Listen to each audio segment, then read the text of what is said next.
বাচ্চারা প্রায়ই কেক খাওয়ার বায়না ধরে, আর এই কেকটা কিন্তু যখন তখন তৈরি করা অনেক সময় কষ্ট হয়ে যায়। তবে আপনারা যদি এই প্রিমিক্সটা তৈরি করে রাখেন তাহলে আপনারা যখন তখন বিভিন্ন ধরনের কেক তৈরি করে ফেলতে পারবেন। চলুন দেখে নেওয়া যাক প্রিমিক্সটা কিভাবে তৈরি করছি।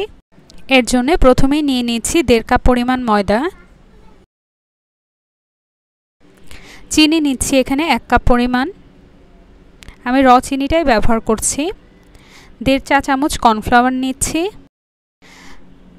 সাথে পাউডার দুধ দিচ্ছি 2 চা চামচ,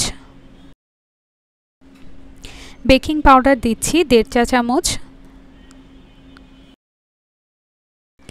আর বেকিং সোডা দিচ্ছি 1/2 চা চামচ, ভ্যানিলা পাউডার দিচ্ছি 1 চা চামচ,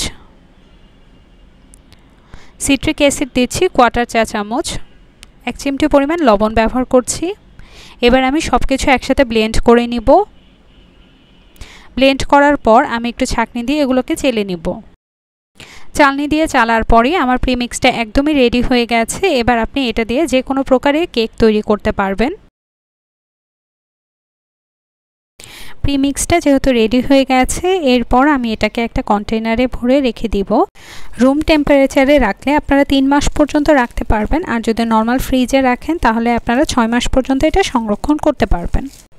এবার এই প্রিমিক্সটি দিয়ে আমি আপনাদের একটা কেক তৈরি করে দেখাবো। এর জন্য আমি প্রথমে এখানে প্রিমিক্স থেকে 1 কাপ পরিমাণ নিয়ে নিচ্ছি। এটা আমি মেপে টোটাল 180 গ্রাম করে নিচ্ছি। এরপর এর মধ্যে আমি তেল দিয়ে দিব। আমি এখানে নর্মাল সয়াবিন তেল দিচ্ছি 1 টেবিল চামচ পরিমাণ।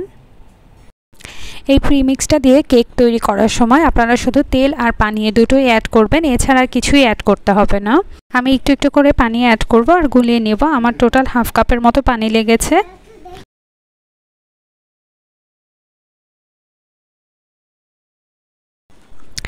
কেকের ডোটা পুরোপুরি রেডি হয়ে গেছে। এবার আমি যে মোল্ডে কেক বসাবো সেই মোল্ডটাতে আগে থেকে আমি তেল ব্রাশ করে রেখেছিলাম। এবার এর মধ্যে আমি ডোটা ঢেলে দিচ্ছি। আমি কেকটা ওভেনে তৈরি করব। আমার টোটাল 180 ডিগ্রি সেলসিয়াসে 25 থেকে 30 মিনিটের মতো সময় লেগেছে।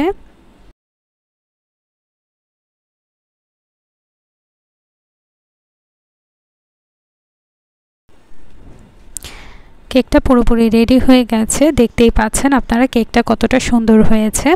আপনারা এই প্রসেসে যদি প্রিমিক্স রেডি করে রাখেন তাহলে যখন তখন কেক তৈরি করে ফেলতে পারবেন।